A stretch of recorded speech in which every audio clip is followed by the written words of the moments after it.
And welcome back once again. As all of you may know, or some of you may know at least, my name is Seleucus. I am the Chair 2 caster for the AVGL Smite League. Uh, Back again today with another top 5 Smite gods to watch in the AVGL, and this is for week 4. Definitely going to be an interesting week to watch. We just had the most recent patch notes come out. A lot of changes have been made. Not a ton of mages in the mid lane, but there was quite a few item changes that are going to affect how the week is played out. And not only that, but we have a new god that has been finally made available in the AVGL and in ranked in general, which we're going to be seeing and talking about a little bit more down the line in this video.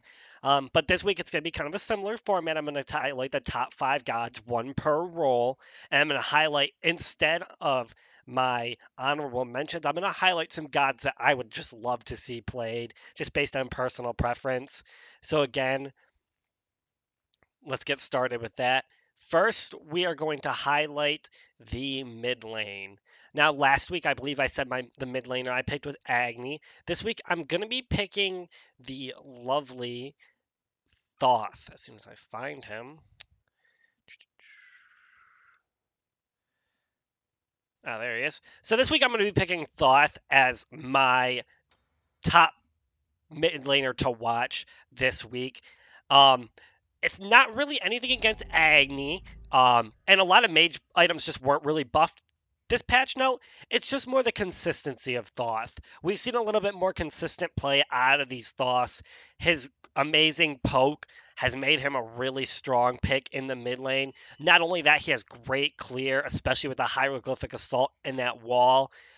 Very safe dash, again, taking full advantage of that wall and able to stun someone off of the dash. Super nice, allows him to play both defensive and aggressive. And then, of course, he has that ultimate, able to, act as great objective steal and kill secure if need be. So, really just a threat on every front. So, definitely a very strong mage pickup. Really, not too much more needs to be said about that, as so many people have said the same thing I just said before. Thoth is one of the top mid laners, and he's my top mid laner for the AVGL's Smite League. Secondly, we're going to go into the lovely solo lane. This is one. Actually, we're going to skip the solo lane. I want to save that one best for last. So next, we're going to go into the ADC role. And this week, I'm going to stick with that Hou Yi pick. I talked about this a lot last week. Hou Yi, one of the stronger ADCs in the game right now, not only because of his ability to build both crits or power pens so effectively, able to alternate between those very well, but of course with the new jungle, able to take full advantage of those bounces. If someone doesn't know where the bounces can go and a strong Hou Yi player knows he can catch someone off guard, he can easily do that with a nice triple bounce that he wouldn't have been able to do back in season 4. And then, of course, he has that ultimate, again, amazing, secure on the objective and area of denial. If someone's trying to chase one of your allies, you just throw that ultimate down and can just completely stop someone from going into a certain part of the jungle that you don't want them to. So definitely, very strong pickup, of course. So not too much more to say about that. Said quite a bit about it last week, so not going to go too much into that. Moving on, we have the support role. Again, this is going to be another change. Last week I said it was Athena. This week I'm going to be going with Cerburus. This is a god that was released in season 4, saw a decent amount of play, and it's really kind of come into his own in season 5. And really, what it is about Cerberus is not only is he a safe pick, having a decent little jump, and of course, tanky as many other guardians are, but he has amazing clear. His abilities allow him to clear so effectively, not only with that paralyzing spit, able to not only do so much damage to a wave, but also stun someone out, which sets up a lot of damage coming from the ADC. But not only that, but the ghastly breath also acts as great clear, and he has that sustain off of soul expulsion. So really able to take full advantage of all of his damage and stay sustained very well. And then of course, again, he has that ultimate, very similar to an Ares ultimate, a little easier to age, or not so much easier, but it can be purified out. But his ability to pretty much pull an entire enemy team if he catches people in the right way wherever he wants, could be under Phoenix or something like that, again sets up so much damage for the rest of the team. So not only is he able to do a lot of damage on his own, but he's so easily able to set up damage for his team. Not only that, like Athena and like a lot of these other top tier supports, able to build some of these strong support items so well, like that Sovereignty, the Heartward Amulet, the new Midgardian Mail, which just got a nice little buff. Um, so, not only is he able to deal damage, help his team, but he also can, build some of those top tier items, making him a really, top pick and my top pick for support in AVGL week 4, I believe. Moving on from that, we're going to go into the jungle. So I believe, yes. So we're going to go into the jungle now, and then we're going to save the solo lane for the last. Um, Jungler, I'm going to switch this one as well. I believe I said it was. I actually don't. I'm not quite remembering who I said it was last week. Not going to worry about that though. For this week, it's going to be that Hun Batz. Um, with the nerf of Midgardian, with that buff on Midgardian's Mail, we're going to see a lot of these, basic attack based junglers kind of fall to the wayside, like the Arachne, the Loki, the Kali. They're just not really going to be as effective as they once were. And we're going to see kind of this rise up of these ability based junglers. And I think really, what better ability based jungler than the Hun Batz? Such strong mobility. Almost all of his moves give him ability. The somersault is a nice, decently ranged jump. He has that sacred monkey bounce, able to teleport to an enemy. And then, of course, he has the overhand smash, which is a little bit of an ability similar to the dodgy as well. But not only that, he hasn't really received any nerfs in Season 5 so far, unlike we've seen with the dodgy and the nemesis as well. So, really, still in a very comfortable position, and now going to be able to take full advantage of that mobility and really be able to deal a lot of damage. Plus, because of his mobility, he's not really affected by that Midgardian Mail buff, because even when he hits a basic attack, he's only hitting one or two, and then can just use an ability to catch back up if he's slowed. Not only that, but alongside that, he gets that nice buff from the Malice. He's one of the gods that's going to be able to build Malice so well now, because what he can do is really combo his abilities because of those passive crits he gets.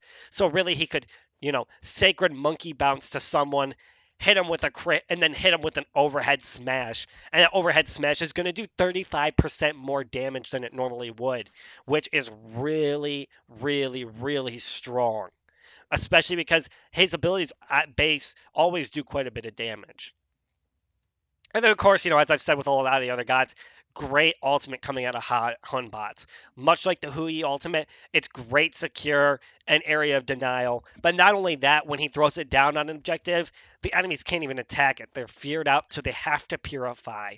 So really, between the mobility, some of these items that are helping him, become a stronger jungler, and the fear no evil, of course, definitely one of the top junglers in Smite right now. Always been a very comfortable pick, but now it's really Hun Batz's time to shine, and I'd really like to see him shine in week 4 of AVGL Smite.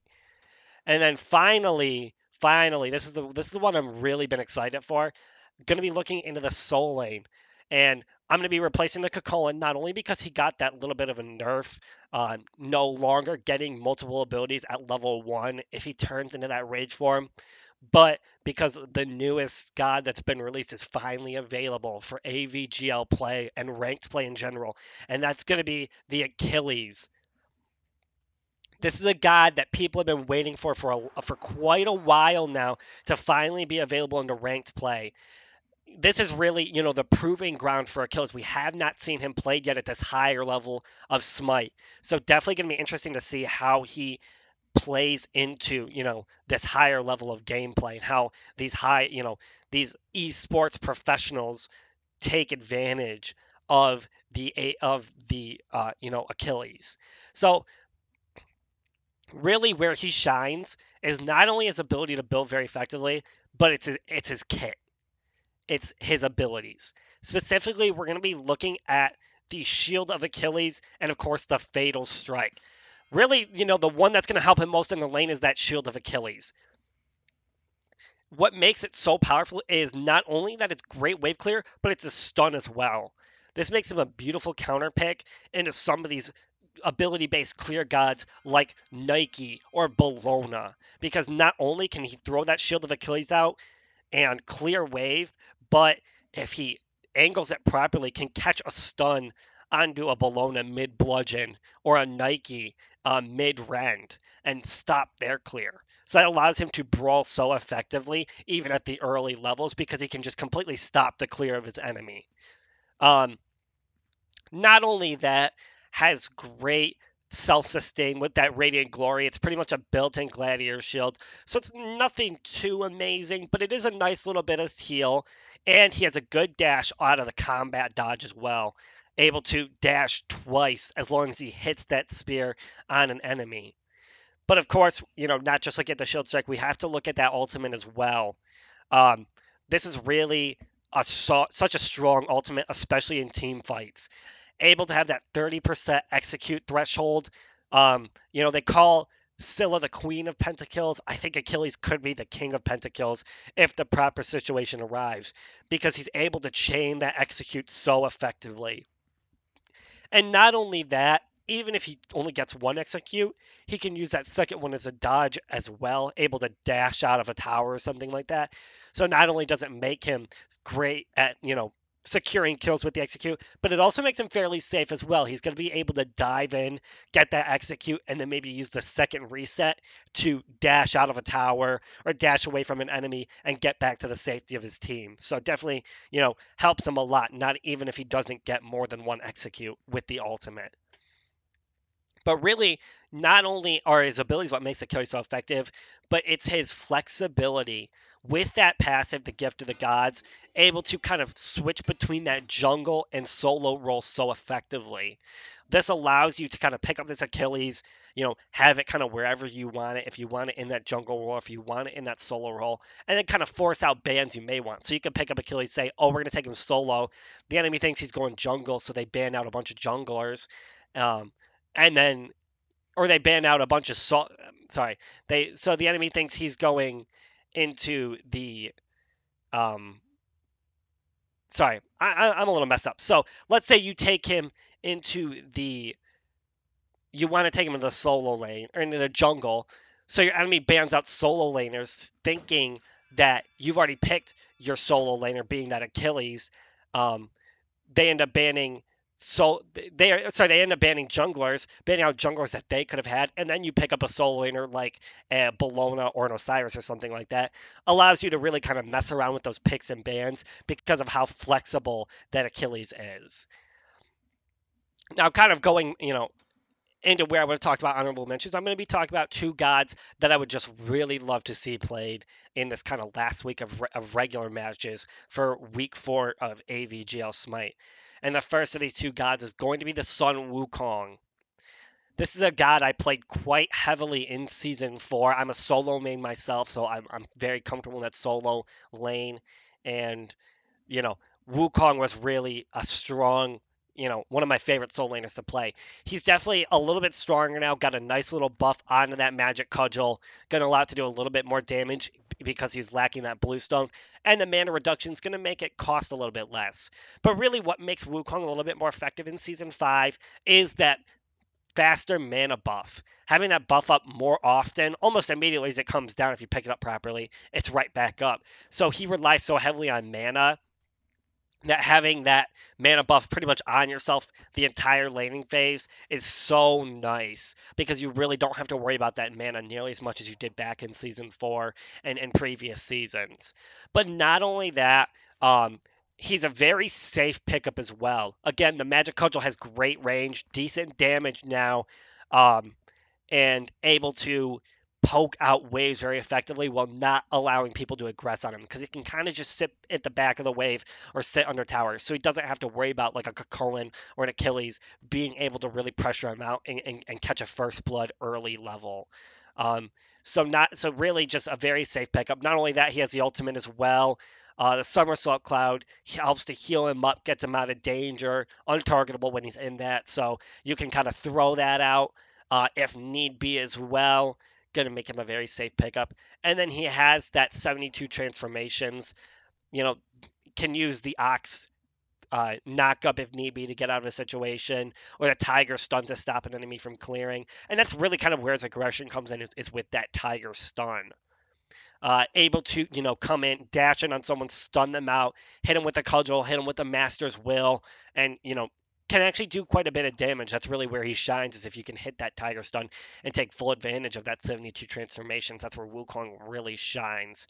Not only that, is he a good, safe lane choice, but he's also a great team fighter as well, because of his ability to kind of just all in and then ult out to safety.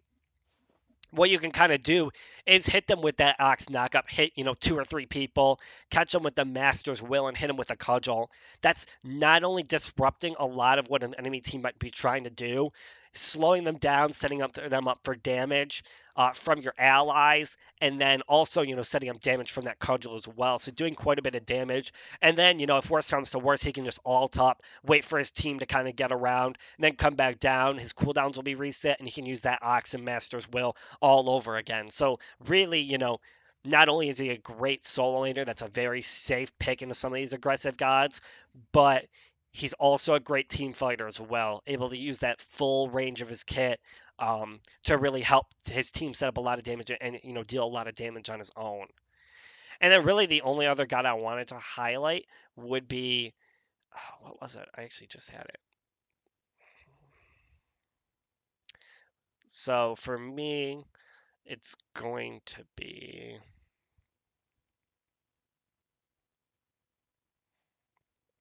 I just had it. Oh yeah, it was Raijin. So Raijin is going to be one of those mid laners I'd like to see, come back into play a little bit. Was one of the most popular mid laners in season 4 after being so poorly picked and poorly used back in season 3 and the early part of season 4. After he got those nice buffs, was really a top tier pick. And I'm surprised we haven't seen a lot of him in season 5. He's still a very safe option with the Thunder Crash, able to get out of danger very quickly.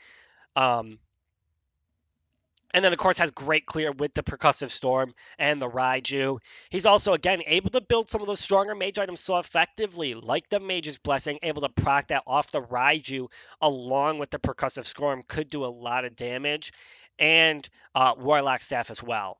I really think the only thing that kind of sets people off of the Raijin would be that ultimate, the Taiko Drums. Just because of how much of it makes him a sitting duck, and how kind of these junglers are able to kind of rush him down when he's in that Taiko drum. So really, I think as long as people kind of realize that he's not very safe in that ultimate and, play around that, I think Raijin could kind of move his way back up into that top spot in season 5, more in line with the Thoth, with the Agni, and things like that. But I would definitely like to see a little bit more Raijin play. He is still definitely a strong pickup. And I'm a little surprised that he's kind of fallen to the wayside in season 5. So I definitely like to see that. But really, other than that, nothing too much else to mention. Thank you for joining me for this video, and I hope that you all are able to catch our stream on this Thursday at 7 o'clock. I'll be casting alongside the lovely Freight Train. And then after that, we move into gauntlets, then round robin, then semifinals and finals. So the season's, starting to come to a close. We're starting to move into that final season. So I definitely like to see, a lot of you come out and join us for final season. It's going to be really exciting. We're going to have a lot of great games, a lot of great streams, so feel free to come and join us over at twitch.tv/AVGL. And again, as all of you may know, or some of you may know at least, you can follow me over on Twitter at _Seleucus, spelled uppercase SELEUCUS. I'm always tweeting about when we are streaming, so if you ever want notifications, follow me or follow the AVGL Twitter, and you can see when we go live. But other than that, thank you for joining me for this video, and I hope you all have a great rest of your week.